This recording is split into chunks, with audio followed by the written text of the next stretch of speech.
Hi, I'm Claire Garvey, and welcome to my shop in Temple Bar Cows Lane, and welcome to Creative Generation. This is my very first time interviewing somebody. The idea behind it was to introduce creatives to people, maybe people you haven't heard of before, poets and doll makers and fashion designers and painters. And well, I've got my little cat, I've got my mist, and all I need now is my very first guest. Lovely seeing you. Welcome to my shop. Come on in. So I can't believe I've finally got my first guest in for Creative Generation, and it's the wonderful Graham Kelly. Thank you.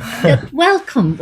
And I suppose what I'm kind of interested in is, were you always creative as a child, or what was the family dynamic like at home? I kind of was I was always like, my parents told me I was always very wanted to do stuff with my hands all the time.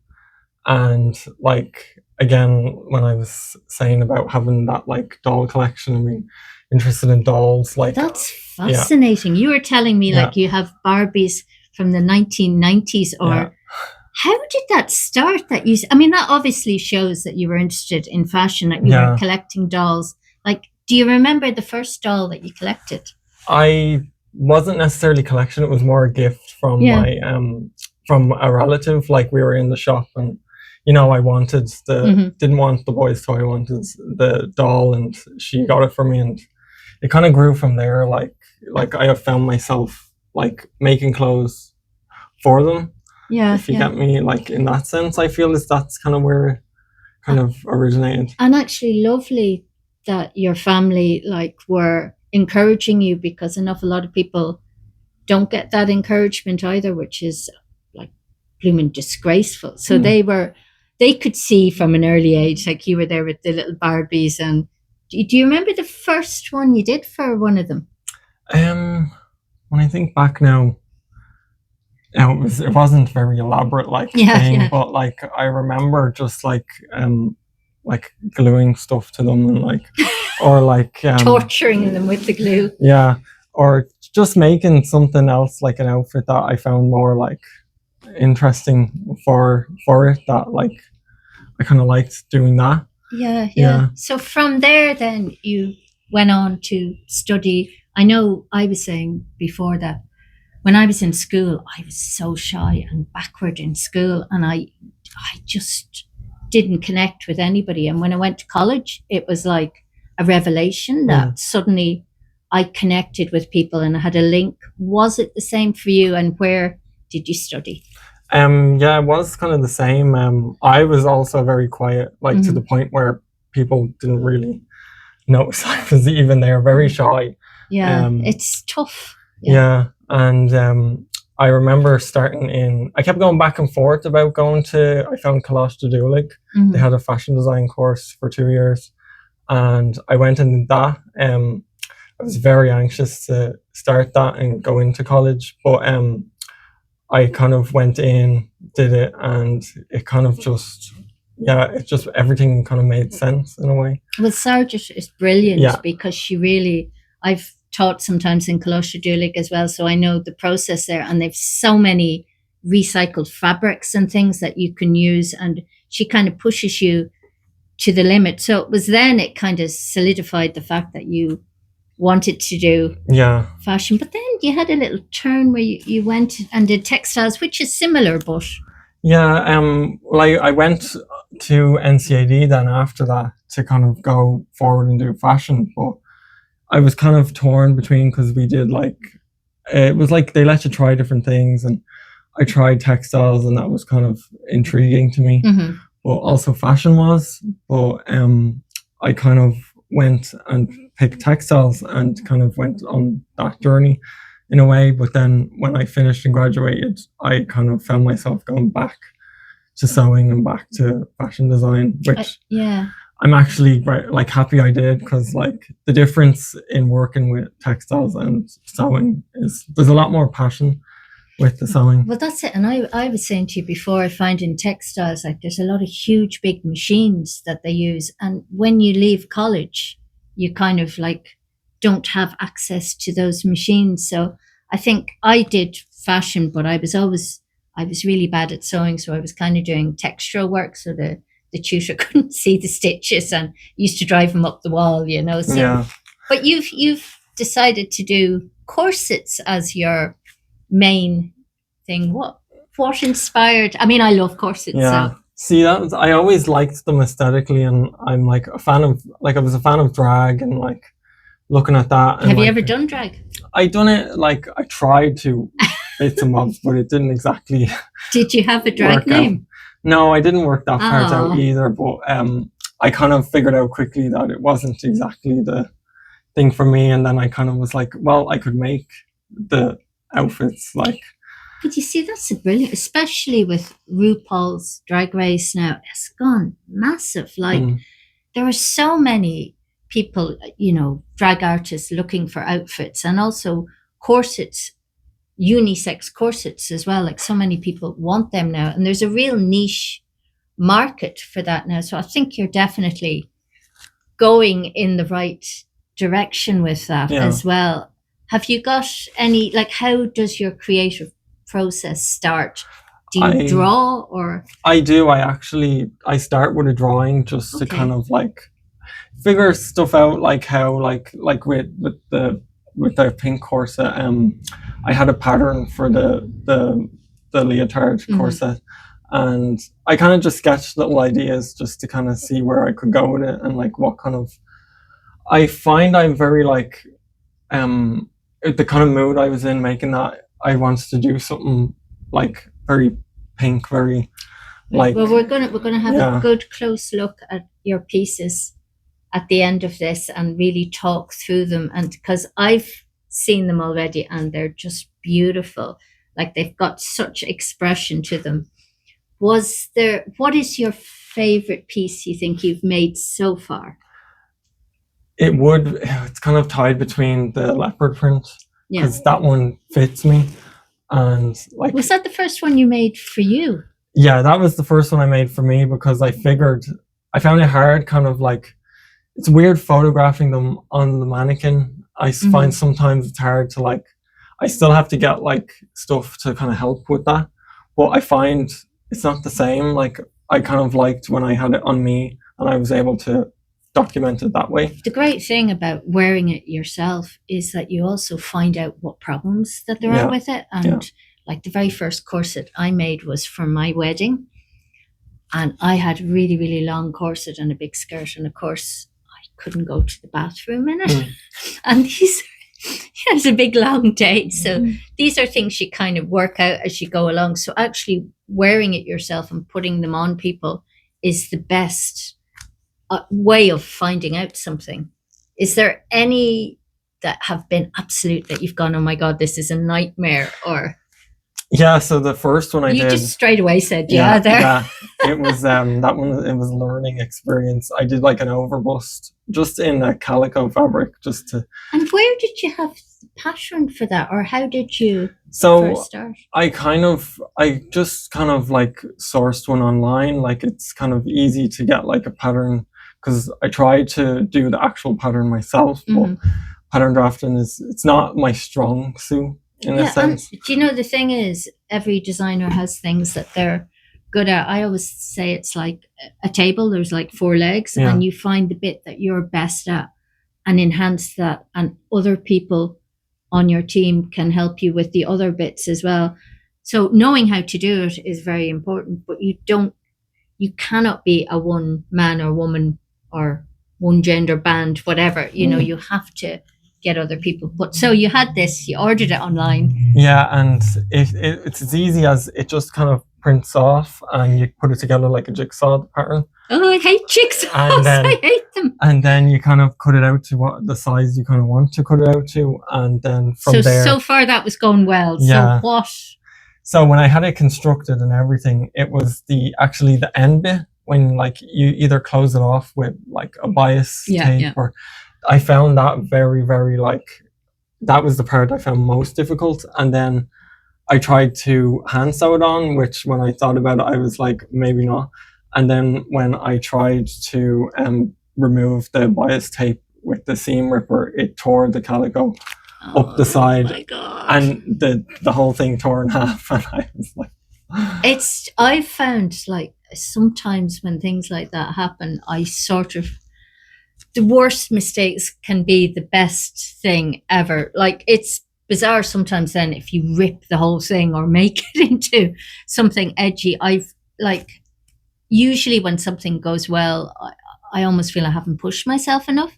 So if there is, but through that then, so that was the one. Did you get it finished in the end? I actually have it. It's still torn. And you should shred it. Yeah, you should make I've been actually thinking about that because my partner pointed out to me, it's not totally like a lost cause. You can, maybe it's a thing where it's all, that's the Honestly, thing about it. Yeah. And like deconstruction is a huge thing at the moment. So like nothing is ever lost. I utilize everything, and I want to see you sending me a picture of that. Yeah. Deconstructed when it's finished. And actually, sometimes when you think of things being perfect, it messes you up.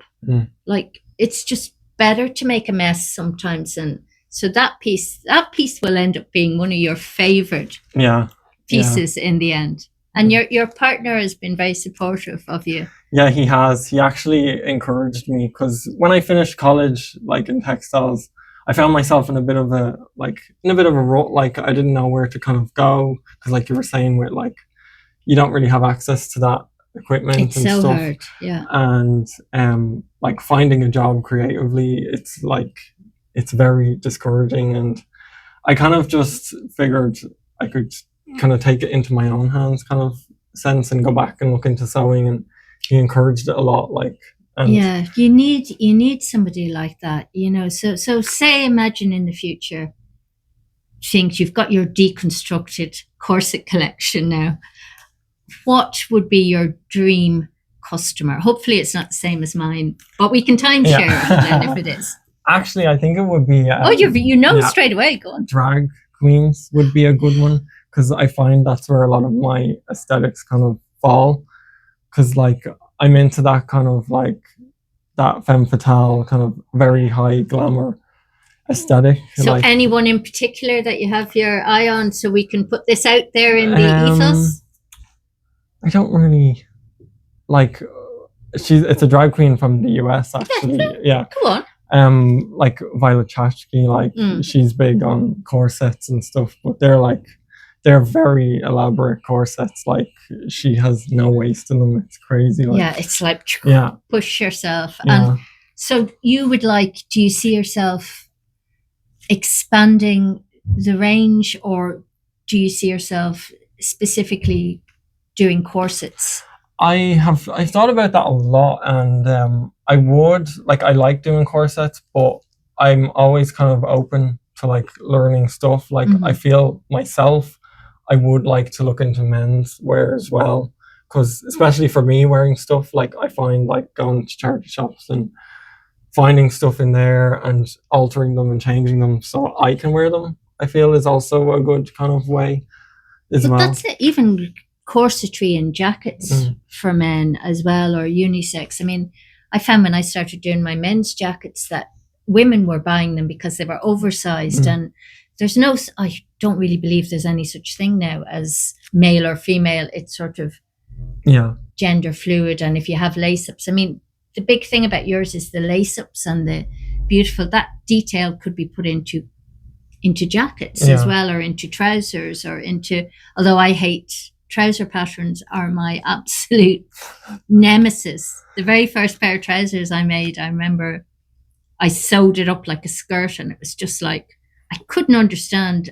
Are you more of a draper or a pattern person? I find, because in the course in Collage de Dualig, we were encouraged a lot more to do draping, and I did like that process, but I think the way I actually prefer the like pattern, like lay it down. You can see where you're going with that. Yeah. And what have been the most hard things about graduating and being a fashion designer in Ireland now?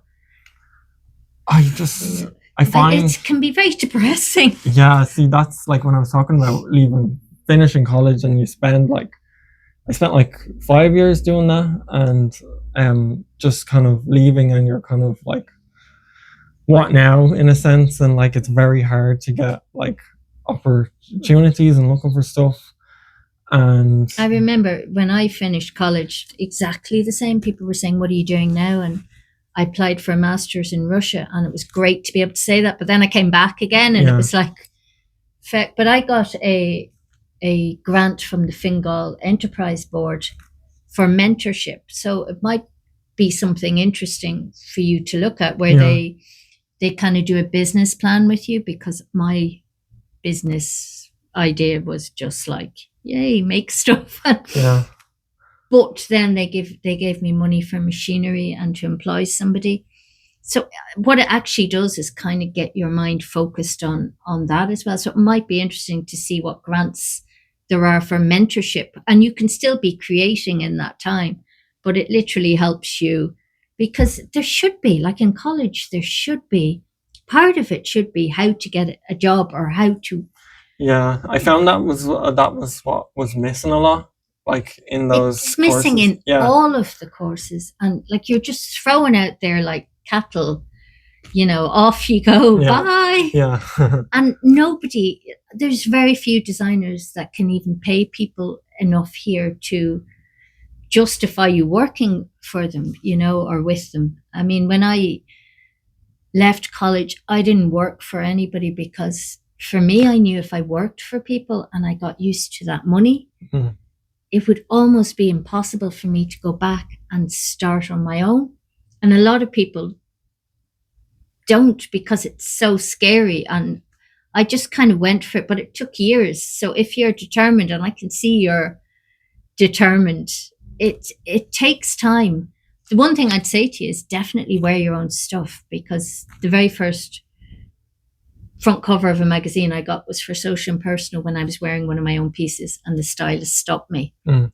So definitely start wearing your own pieces. Think of a way of wearing your corsets, or adapting them to corset shoulder pieces, or something that you can wear, because you never know who will see you and say, "Oh, where did you get?" Or, "Can I have one of them?" Or, "Have you got business cards?" And I'm actually working on them now, because you start to think about all that. Like, it's been like that's been all like thinking about, because I go to it's a queer barber shop here in town, called Queer Hawk, and I love it. I was talking it's like Gay Spar, Queer Hawk, it's great, and I was talking to my barber about that, and he was saying like, you need to make business cards and leave them in here, and like I feel like hitting you, like and going into the barber's wearing something, even a small piece of, even like like a lace-up cuff or something that has your signature on it as well. I mean, these are the things, like bags and all that sort of thing. But just start off with always carry cards with you. And promise me you'll start wearing your own pieces as well. So I suppose, will we look a bit closer at your pieces? Yeah, sure. So we have this absolutely beautiful piece, and I believe you did this specially you were inspired to do this. So like when you put up the post about like giving opportunity to people starting off, like I messaged you, and you like accepted me to do it. I kind of was like, I had like two other pieces, which we'll see in a minute as well. But I was like, I have to make something. The creative, like, it just went off like a bomb in my head. And like, she looks like she belongs here. You might have trouble getting her back. I might steal her from you. So tell me, does she have a name, or does? No, actually, I haven't thought about naming them now. I should name them. Barbarella. Yes. But explain to me the whole process of this beautiful. So this was, it's a new type of corset, because when I was making it, I wanted to do something that kind of pushed me a bit more. And it's called a bunny suit corset. And so it actually, it's like the Playboy almost. And fantastic. So that actually goes under the yeah, and there's a snap at the back to close it all.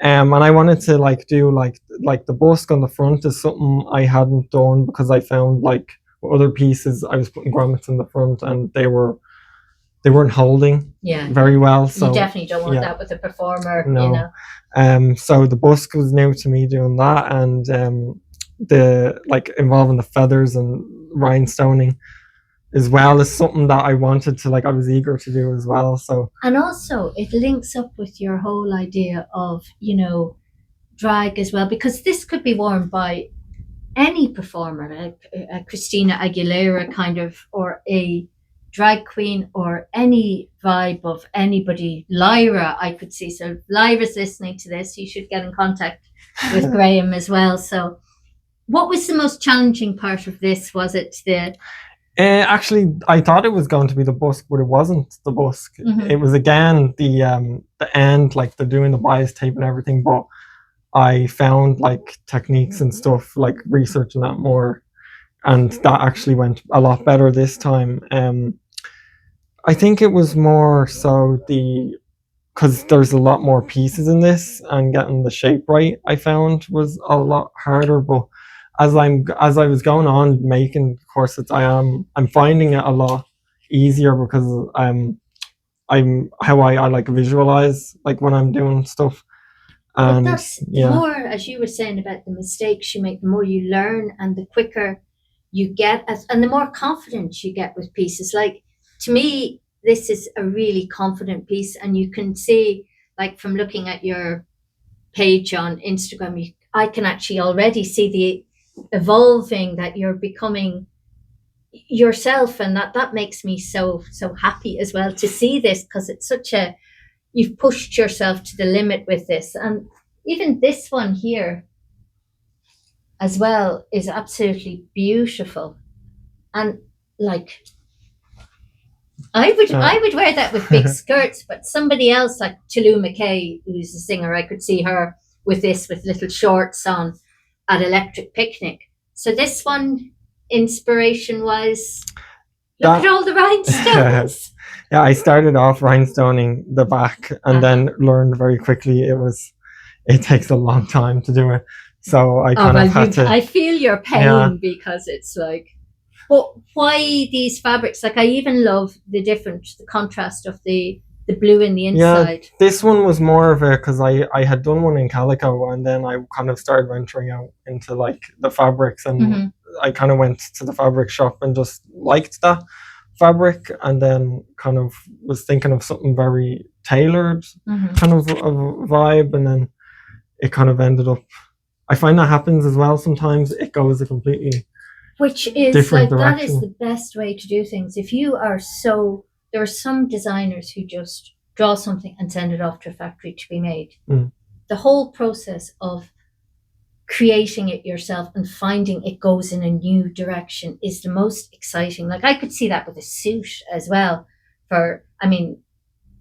Anybody would wear that with a suit. I think it's absolutely beautiful. But the most exciting part is that, and then we have your bra. Yeah. Obviously, love a little bit of leopard print as well. Yeah. So this one, is this true? This was the one that you made for yourself.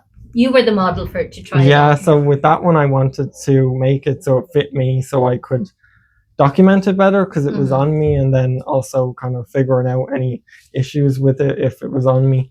But yeah, I really liked making that one, because I wanted to do something obviously like bolder with the leopard print, and kind of challenge myself with the leather fabric and stuff to kind of see what how I could, like, what would kind of result in it. That's it, what's possible. And I would like I know you're not into drag now, but I'd almost go to the George wearing one of these, or get a friend of yours to wear one as well, because these need to be seen. And like Regina George, I could see her rocking one of these as well. So I think if they should really, really see these. So if anybody was looking for your work, where can they, first of all, what's your do you have a website or Instagram? I have an Instagram and a TikTok. I started a TikTok recently. Oh, I'm getting there, but I'm really bad Yeah, at it took me a few days to figure out the like mechanics of